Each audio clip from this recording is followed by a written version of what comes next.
Y hemos trabajado 4 mandamientos importantes, o los primeros 4. El primer mandamiento es: no tendrás dioses ajenos. Luego, no te vas a hacer imagen ni ninguna semejanza en lo que está en los cielos y en la tierra. Luego, no tomarás el nombre del Señor tu Dios en vano. Y estamos trabajando este último mes de marzo, y es: acuérdate del día de reposo para santificarlo.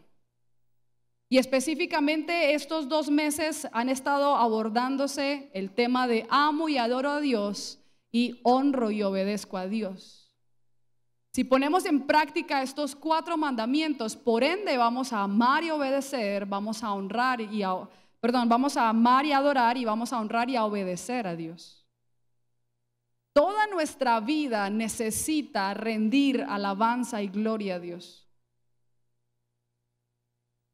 Los 10 mandamientos están repartidos en 2 partes. Los 4 primeros hacen parte de mi relación íntima con el Señor, y luego mi relación con el prójimo.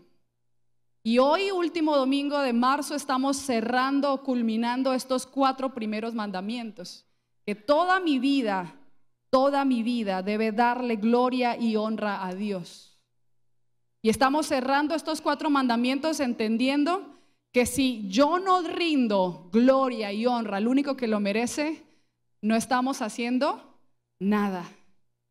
Primera de Corintios capítulo 10, el versículo 23, el apóstol Pablo dice: todo me es lícito, pero no todo me conviene.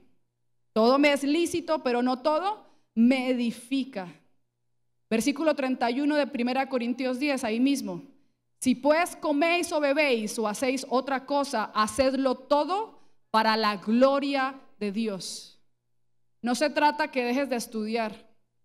Entiende que tu estudio le tiene que rendir gloria y honra a Dios. No se trata de tener o no un título, sino de que tu profesión y tu título rinda y gloria y honra a Dios. No se trata de casarse o no casarse, o de tener familia. Tengan familia, tengan hijos, claro que sí. Todo debe rendir y darle gloria y honra al único que lo merece. No se trata de ser pobre o de ser rico. No teniendo nada, le rindo gloria y honra a Dios. Y si tengo dinero, le rindo gloria y honra a Dios. Todo debe rendirle gloria y honra a Dios. Justo en el tiempo con Dios que estamos trabajando en este mes, estamos leyendo el libro de Números. Y si usted leyó juiciosamente el tiempo con Dios de esta semana, se dio cuenta que estamos hablando de la ley del nazareato o del nazareo. Y este devocional el viernes que empezamos con Números capítulo 6 me llegó fuerte al corazón. Tuve que tener un tiempito ahí a solas con el Señor, porque estaba entendiendo, o Dios me hacía entender, hasta qué punto realmente estoy dispuesta a que toda mi vida rinda gloria y honra a Dios. Todo debe darle gloria a Dios, y eso lo sabemos de memoria. La pregunta es: ¿hasta qué punto estamos dispuestos realmente a que toda nuestra vida rinda gloria y honra a Dios? Y quiero leerles Números capítulo 6, porque específicamente nos dan cualidades de cómo se convierte una persona en nazareo. Versículos, capítulo 6 del 1 al 8, dice: habló Jehová a Moisés diciendo: habla ahora a los hijos de Israel y diles: cualquier hombre o mujer que se aparte haciendo voto de nazareo para dedicarse a Jehová. Y quiero hacer una pausa. Me llamó muchísimo la atención, porque eso tiene el tiempo con Dios que le permite a uno estudiar versículo a versículo. Dice hombre y mujer. Hombre y mujer, cuando por lo general las únicas personas que podían hacer voto eran los hombres. La mujer no podía hacer voto. Pero hay un voto que era permitido hacer, y era el voto del nazareo, para una chica, para una dama. Y dice: y se abstendrá, empieza a explicar cuál es ese reto: se abstendrá de vino, de sidra, de vinagre, de vinagre de sidra, de vinagre de vino, no beberá ningún licor de uvas, ni tampoco comerá uvas frescas ni secas.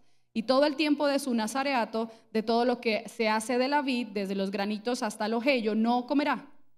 Y todo el tiempo del voto de su nazareato no pasará navaja por su cabeza, o sea, no se podía cortar el cabello. Hasta que sean cumplidos los días de su apartamiento a Jehová, será santo. Dejará crecer su cabello. Todo el tiempo que se aparte para Jehová no se acercará a personas muertas, ni siquiera por su papá, ni por su mamá, ni por su hermano, ni porque se le muera nada de su familia, podrá contaminarse, porque la consagración de su Dios tiene sobre su cabeza.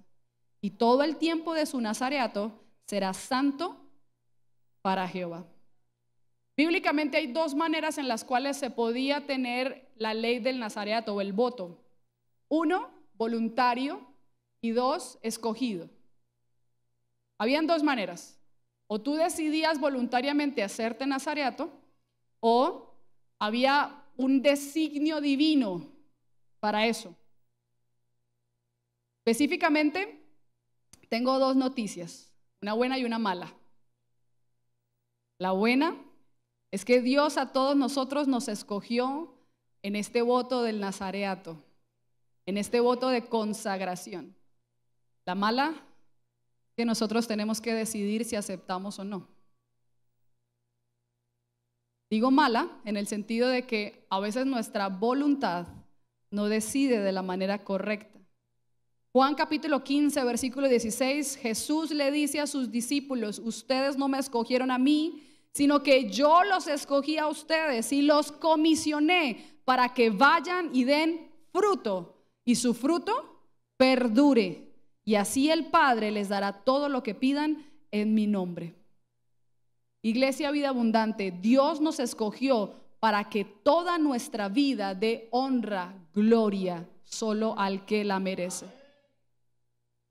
Pero como le dije la segunda noticia, Él espera que nosotros lo escojamos no por compromiso, no por responsabilidad, no por obligación, sino por amor. Romanos capítulo 1, el apóstol Pablo arranca su carta diciendo: yo, Pablo, ¿qué dice? Esclavo de Jesucristo. La palabra esclavo habla de una persona que no tiene ni siquiera voz o voto, sino que entiende que tiene un dueño, que nosotros no tenemos absolutamente nada, que todo le pertenece al Señor. Entendiendo esto que les acabo de dar, perdónenme que vaya un poco rápido porque tengo unas indicaciones, pero hay tres personajes bíblicos. Tal vez hubieron varios que hicieron votos, pero hay tres, bíblicamente hablando, que fueron elegidos por Dios. ¿Por qué los tomo a ellos? Porque nosotros somos. ¿O usted hizo algún voto? ¿No? Él nos escogió, Juan capítulo 15. O sea, sí o sí nos tocó, por decirlo así. Pero habían tres hombres bíblicamente hablando que fueron escogidos divinamente en el plan majestuoso de Dios para consagración, para ser nazareos, para consagrarse completamente al Señor. Uno, el primero, que es creo que el más conocido que todos sabemos, es Sansón. Ese es el que la mayoría dice: ese. Bueno, Sansón representa, primero, para los que están apuntando, Sansón representa al tipo de cristiano que es cristiano por obligación. Soy cristiano por obligación. Quiero que se identifique con estos tres personajes. En alguno debe estar usted. Soy cristiano por obligación. Jueces capítulo 13 habla de cómo se le aparece el ángel y dice: había un hombre en Sora de la tribu de Dan, el cual se llamaba Manoa, y su mujer era estéril y nunca había tenido hijos. A esta mujer apareció el ángel de Jehová y le dijo: he aquí que tú eres estéril y que nunca has tenido hijo, pero concebirás y dará a luz un hijo. Ahora pues, y explica las leyes del nazareato: no bebas vino, sidra, no comas cosa inmunda, pues he aquí que concebirás y dará a luz un hijo, y navaja no pasará por su cabeza, porque el niño será nazareo a Dios desde su nacimiento, y él comenzará a salvar a Israel de la mano de los filisteos. La Biblia no nos da detalles acerca de esto,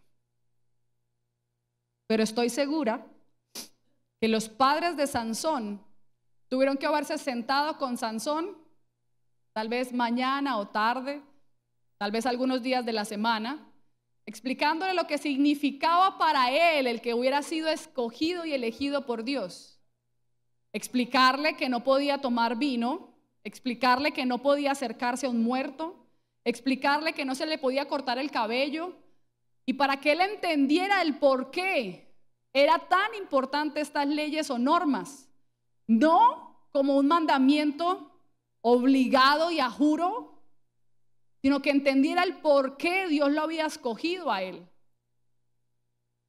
Yo le hago una pregunta entendiendo la vida de Sansón. ¿Sansón entendió el propósito del cual Dios lo llamó?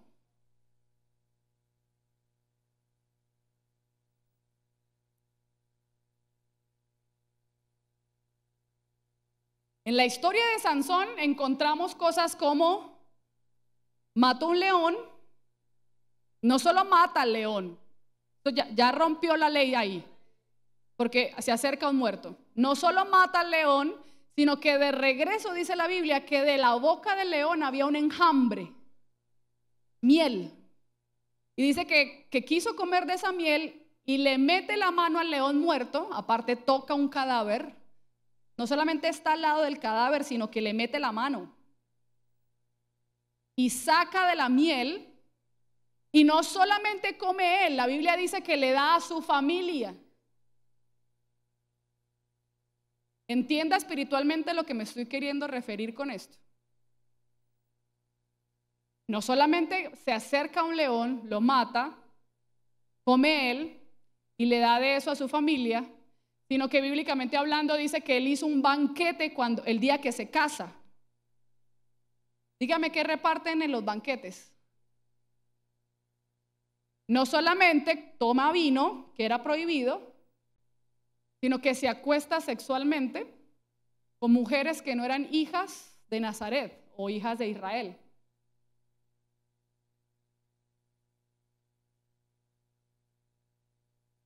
Rompe otra de las leyes de la purificación, porque leímos en Números y dice que el nazareo debía permanecer santo y apartado, y una de las leyes y normas de la santificación para el pueblo de Israel eran los fluidos del semen y los fluidos de la mujer.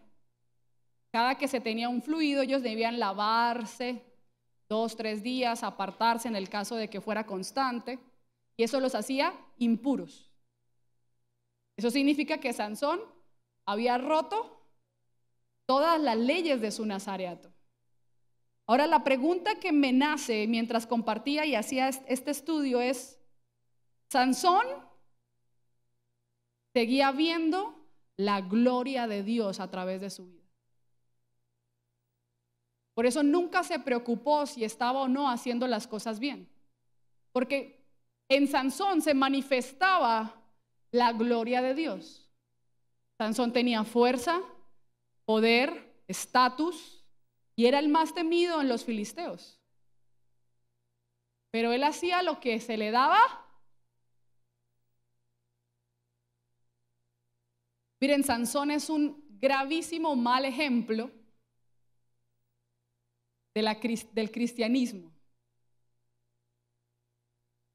porque entendemos que nosotros podemos hacer lo que se nos venga en gana, pero le oramos al Señor, y como el Señor nos bendice, el Señor nos prospera, sale el sol sobre justos e injustos, entonces pensamos que nuestra vida está obrando de la manera correcta.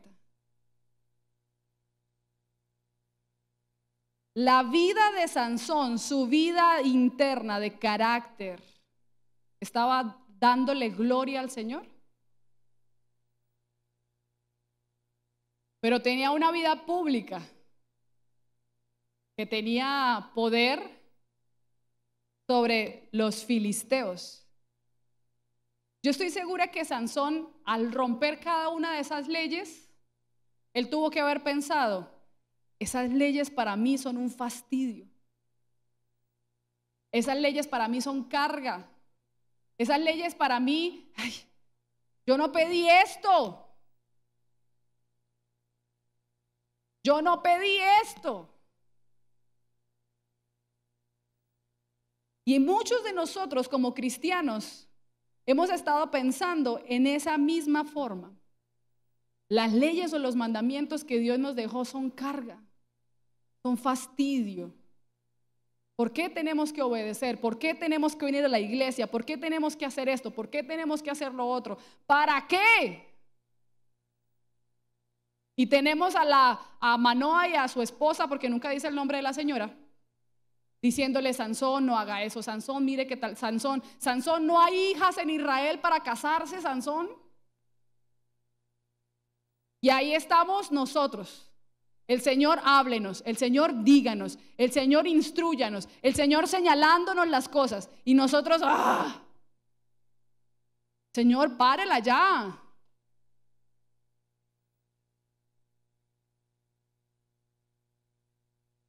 Y como cristianos somos ese tipo de Sansón, cristianos por obligación o por imposición.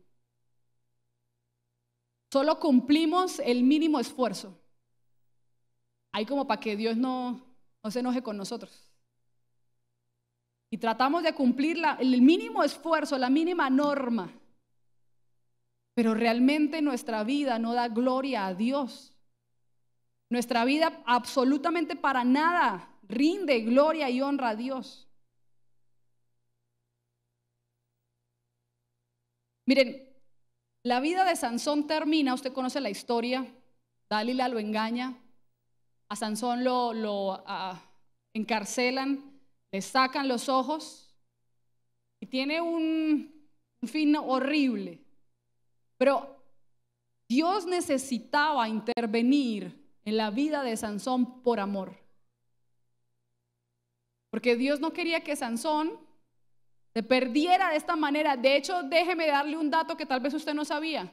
Hebreos capítulo 11, donde están los héroes de la fe, ponen a Sansón del mismo calibre de Abraham.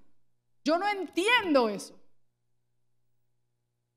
¿Cómo ponen a un man de estos al lado de personajes como Abraham, Moisés? ¿Sabe qué nos demuestra esto?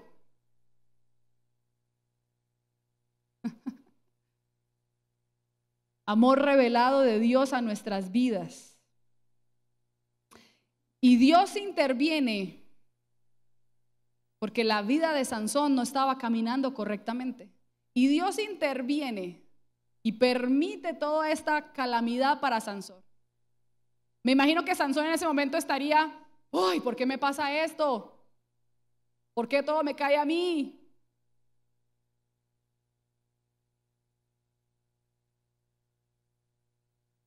Pero Jueces capítulo 16, que es el fin de Sansón, versículo 28 al 30, dice: mientras él estaba haciendo la burla de los filisteos, amarrado a dos grandes columnas, sin ojos, clama a Jehová y le dice: Señor Jehová, versículo 28, acuérdate ahora de mí y fortaléceme, te ruego, solamente esta vez, como la ultimita. Oh Dios, para que de una vez tome venganza de los filisteos por mis ojos. Asió luego Sansón las dos columnas que estaban en medio de él, sobre las que descansaba la casa, y echó todo su peso sobre ellas, su mano derecha sobre una y su mano izquierda sobre la otra. Y dijo Sansón, me imagino que lo tuvo que haber gritado: muera yo con los filisteos.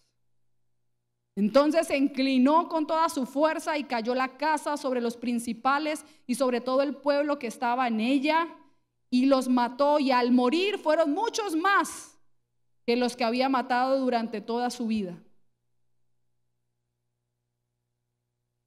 Quiero preguntarle algo para sacar la religiosidad de nuestra mente. Dios le responde a Sansón.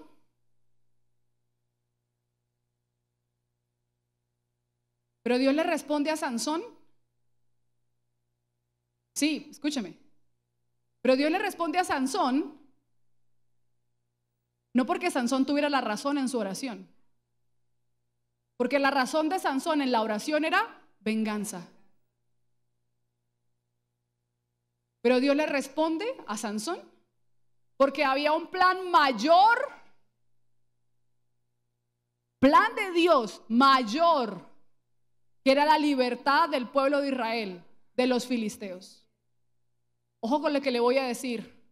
Hay oraciones que Dios nos ha contestado no por nosotros y nuestra venganza y nuestros malos deseos, sino por el plan mayor que Dios tiene para nuestra vida, familia, propósito, futuro, iglesia, misión mundial. Así que cuando usted y yo pensemos que somos los más chachos porque Dios nos responde a oraciones, analicemos con qué motivación está haciendo nuestra oración. ¿Cuál es el deseo de mi oración? ¿Cuál es el deseo que Dios me bendiga? ¿Cuál es el deseo que Dios me levante? ¿Cuál es el deseo que Dios me llene la cuenta bancaria? ¿Cuál es el deseo que Dios levante mi nombre? ¿Cuál es el deseo? ¿Cuál es el deseo en las cosas que oramos y decimos? ¿Venganza? Porque Dios responde oraciones no por nosotros, sino por su propósito mayor en el reino de Dios.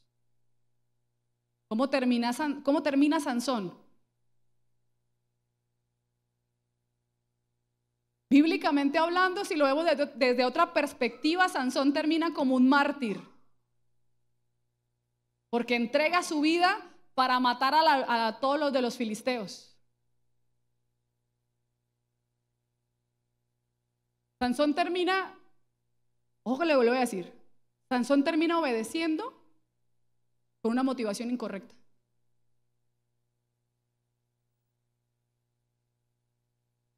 ¿Por qué haces lo que haces? ¿Por qué le obedeces a Dios? ¿Cuál es tu motivación? ¿Porque amas y honras a Dios? ¿Porque has decidido agradarle y obedecerle realmente? ¿O cuál es la motivación de nuestros corazones? Porque somos cristianos por imposición, como le pasó a Sansón. Y abro mi corazón. Por muchos años fui de esa cristiana por imposición. Y como Sansón, todo me cargaba molestia, todo me fastidiaba. Pero ¿por qué tengo que hacer esto? ¿Pero por qué tengo que obedecer? ¿Por qué estas leyes? ¿Por qué estas normas? ¿Cuál es la necesidad? Y empezamos a dilatar tanto el mandamiento de Dios que empezamos a que el mandamiento ya no se convierta en ley, sino el mandamiento se convierte en algo relativo. Ojo, le estoy diciendo. Hay mandamientos, todos los mandamientos, no hay, todos los mandamientos. Para Dios son sí. Pero hemos dilatado tanto el mandamiento que para nosotros se nos ha convertido en relativo. Es que yo hago tal mandamiento y yo lo estoy medio cumpliendo y ya con eso me vale.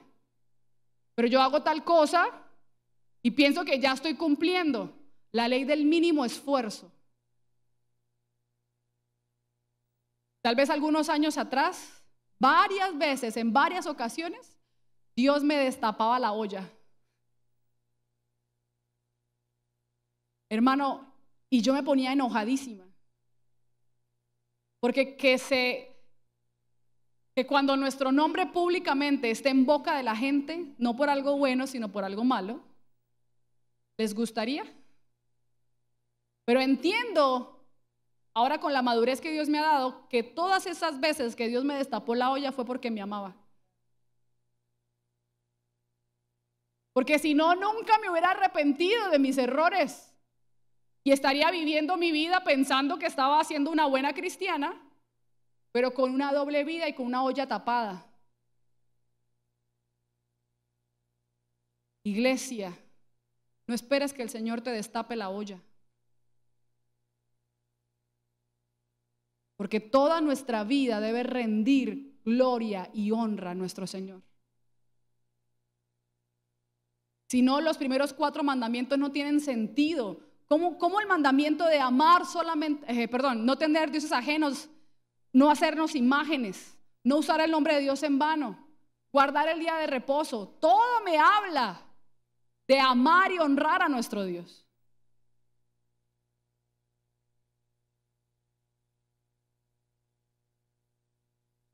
Y Sansón nos da un ejemplo de un cristiano al cual no debemos imitar.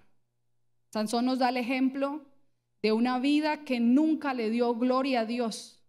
Sansón nos da un ejemplo de una vida que fue usada en el propósito divino, pero que se llevó toda la gloria a él.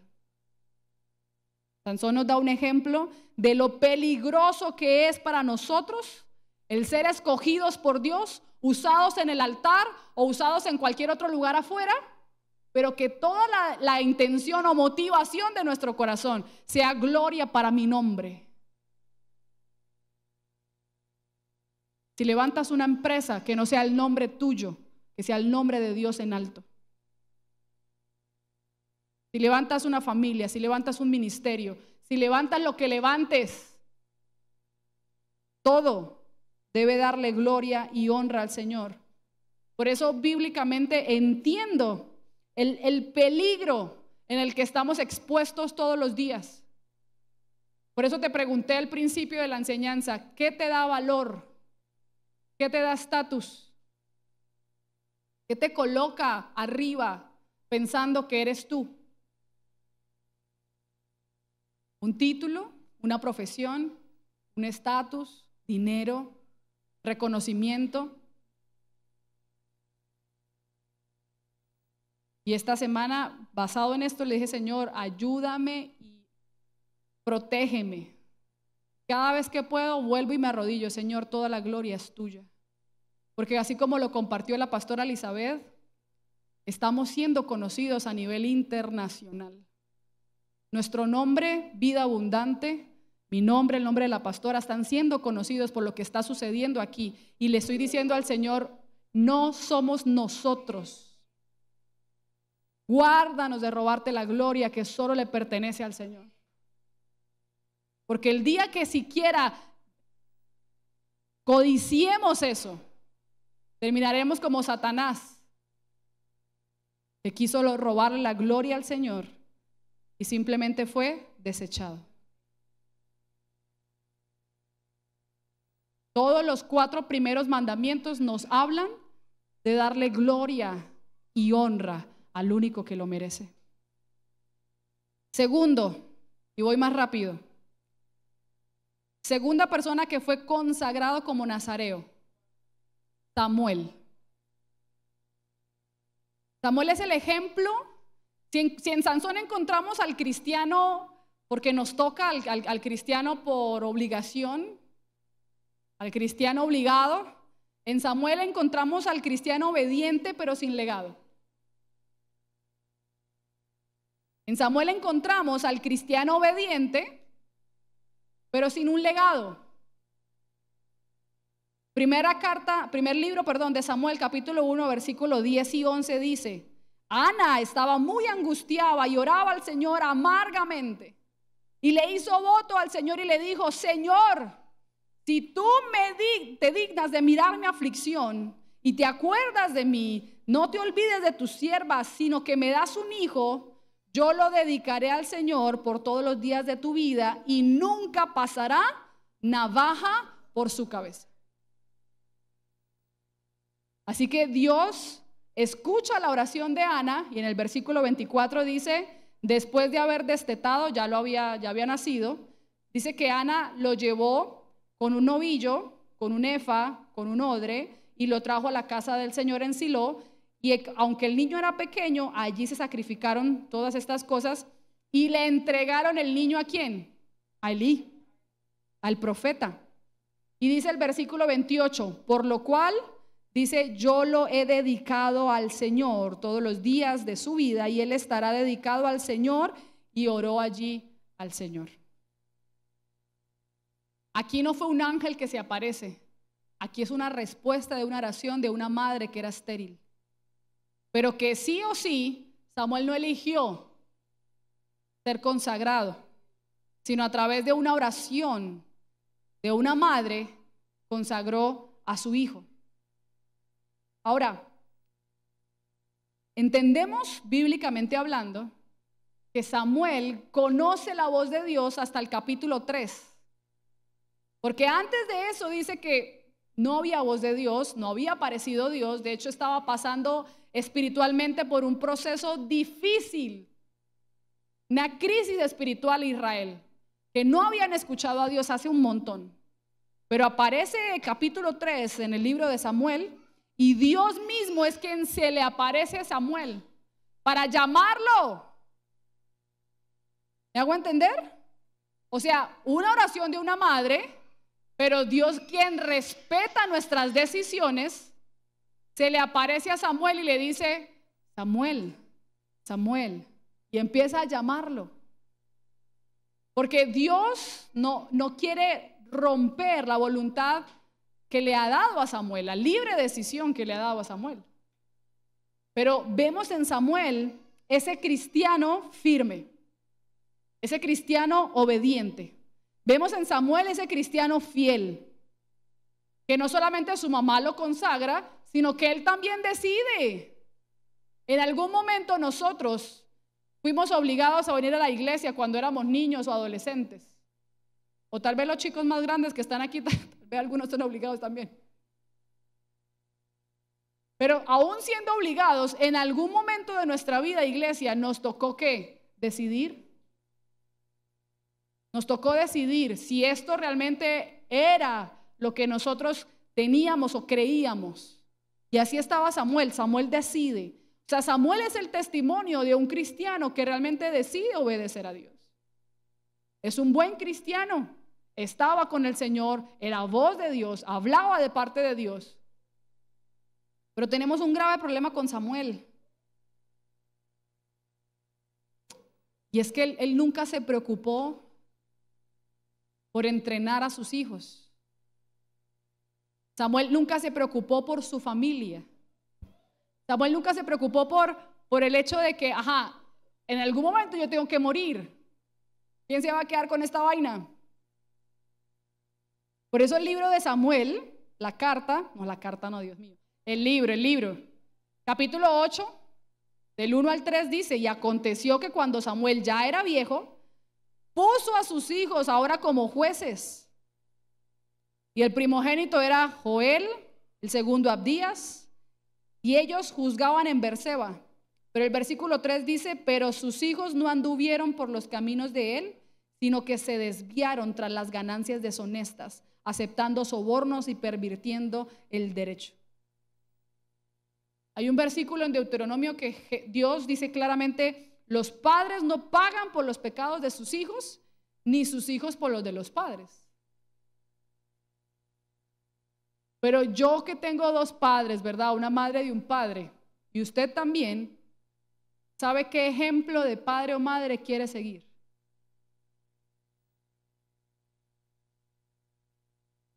Nosotros fuimos formados bajo un cristianismo heredado, pero vuelvo y le digo, en algún momento nos tocó decidir.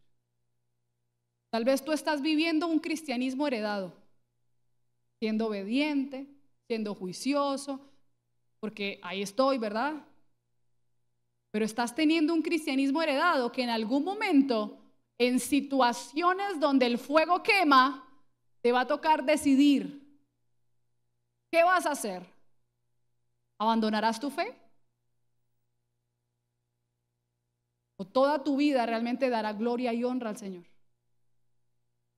Porque es lastimoso que tu nombre sea conocido como un hombre puro, íntegro, fiel, pero que el nombre de tus generaciones nunca más se vuelven a escuchar en la Biblia. Los hijos de Samuel nunca más fueron nombrados.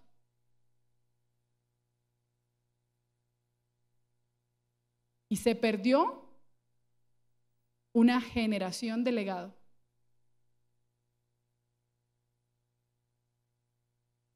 Entendemos entonces en Samuel que tenemos cristianos obedientes, pero que necesitamos fortalecer nuestra vida y la vida de los que nos rodean, para que todo de nosotros rinda gloria y honra al Señor. Y termino con Juan el Bautista. Que fue el último nazareo. Encontramos en Sansón a un cristiano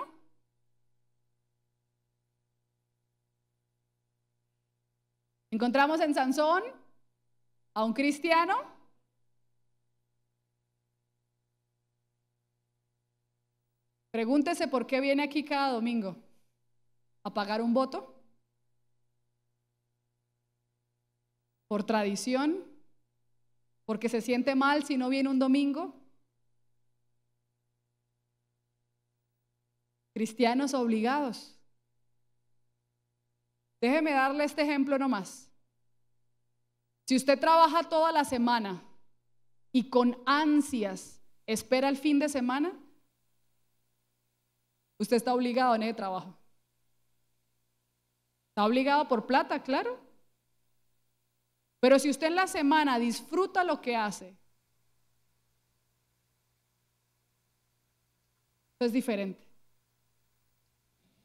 Porque hay personas que, como lo compartía Samuel en el día de reposo, que esperan el festivo con unas ansias,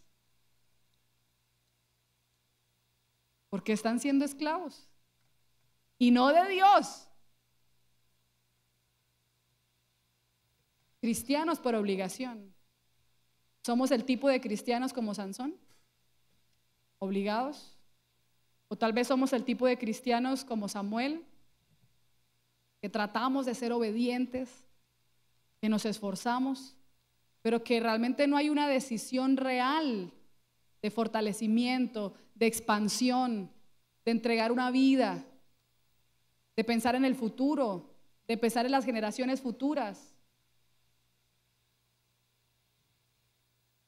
Juan el Bautista, Lucas capítulo 1, vuelve a aparecer un ángel, y el ángel se le aparece a Zacarías, que era el padre de Juan, y le dice: no tengas miedo, porque tu oración ha sido escuchada, y tu mujer Elizabeth dará a luz un hijo y llamarás su nombre Juan, y tendrás gozo y alegría, y muchos se regocijarán de su nacimiento, porque será grande delante de Dios, no beberá vino ni sidra, nazareo, lleno del Espíritu Santo desde el vientre de su madre, y hará que muchos de los hijos de Israel se conviertan al Señor su Dios.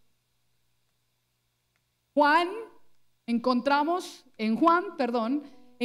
a un cristiano modelo, que realmente completa todo. Deberíamos apoyarnos en el ejemplo de Juan. Déjenme explicárselos. Juan vivió en el desierto. Juan predicaba el evangelio. Juan se entregó completamente a la causa de Cristo. Juan llevaba a la gente al arrepentimiento. Juan bautizaba en ese arrepentimiento a las personas. Pero Juan entendía que no era Jesús, sino que le estaba abriendo el camino a Jesús. ¿Me están entendiendo lo que les estoy diciendo, verdad? Juan no era Jesús. Juan entendía que era el que le estaba abriendo el camino a Jesús. Y un día que los discípulos vieron al otro lado de la orilla a los discípulos de Jesús y a Jesús bautizando, se le acercaron sus discípulos a Juan. Uy, Juan, nos están quitando la chamba. Juan, haga algo. Y aquí los únicos que podemos bautizar somos nosotros. ¿Por qué si los discípulos de allá de ese bautizan? Y Juan sabiamente dice estas palabras en el Evangelio de Juan capítulo 3 versículo 22. Después de esto vino Jesús con sus discípulos y estuvo allí y bautizaba. Y Juan también, junto a Salim, que había allí muchas aguas, y eran bautizados, porque Juan no había sido todavía encarcelado.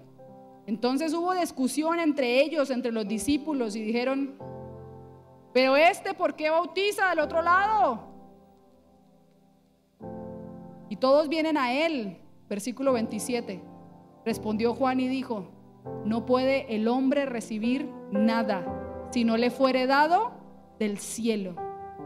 Vosotros mismos me sois testigos de que dije: yo no soy el Cristo, sino que soy enviado delante de él. Y el que tiene la esposa es el esposo, mas el amigo del esposo es el que está al lado, es el que se alegra, es el que se goza grandemente de la voz del esposo. Así pues, este es mi gozo está cumplido, dice Juan, porque es necesario que él crezca, pero que yo mengue.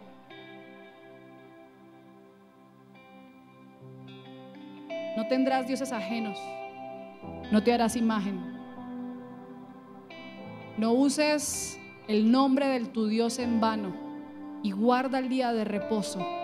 Todo me está hablando de que yo mengüe para que él crezca. Todo me está hablando de que cuántas personas, trabajo, circunstancias se han colocado por encima. ¿Qué ídolos he hecho?